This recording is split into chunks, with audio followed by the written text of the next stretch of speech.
வருமானத்தை மறைத்ததாக கூறி 1,50,00,000 ரூபாய் அபராதம் விதித்ததை எதிர்த்து நடிகர் விஜய் தாக்கல் செய்த மனு மீதான தீர்ப்பை சென்னை உயர்நீதிமன்றம் தேதி குறிப்பிடாமல் தள்ளி வைத்துள்ளது. கடந்த 2015-16 நிதியாண்டிற்கான வருமான வரி கணக்கை நடிகர் விஜய் தாக்கல் செய்த போது அந்த ஆண்டிற்கான வருமானமாக 35,42,91,890 ரூபாய் பெற்றதாக குறிப்பிட்டிருந்தார்.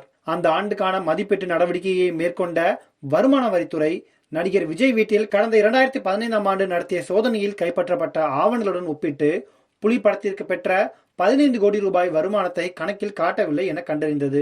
வருமானத்தை மறைத்ததற்காக 1,50,00,000 ரூபாய் அபராதம் விதித்து கடந்த 2022ஆம் ஆண்டு ஜூன் 30ஆம் தேதி வருமான வரித்துறை உத்தரவு பிறப்பித்தது. தனக்கு அபராதம் விதித்து வருமான வரித்துறை பிறப்பித்த உத்தரவை எதிர்த்து நடிகர் விஜய் தரப்பில் சென்னை உயர்நீதிமன்றத்தில் வழக்கு தொடரப்பட்டுள்ளது. இந்த வழக்கை விசாரித்த உயர்நீதிமன்றம் வருமான வரித்துறை உத்தரவுக்கு இடைக்கால தடை விதித்து ஏற்கனவே உத்தரவிட்டிருந்தது.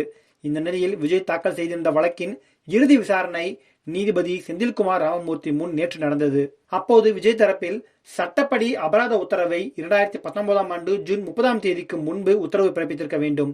ஆனால் காலதாமதமாக 2022ஆம் ஆண்டு உத்தரவு பிறக்கப்பட்டுள்ளதால் அதனை ரத்து செய்ய வேண்டும் என வாதிடப்பட்டது. வருமான வரித்துறை தரப்பில் வருமான வரி மதிப்பீட்டை எதிர்த்த அப்பீல் முடிந்த பின் 6 மாத கால அவகாசத்துக்குள்ளேயே அபராத உத்தரவு பிறப்பிக்கப்பட்டுள்ளது. வருமான வரி சட்டப்படி நடிகர் விஜய்க்கு அபராதம் விதித்தது சரிதான். விஜய் தாக்கல் செய்த வழக்கை தள்ளுபடி செய்ய வேண்டும் என தெரிவிக்கப்பட்டது. இருதரப்பு வாதங்களையும் கேட்ட நீதிபதி வழக்கின் தீர்ப்பை தேதி குறிப்பிடாமல் தள்ளி வைத்துள்ளார்.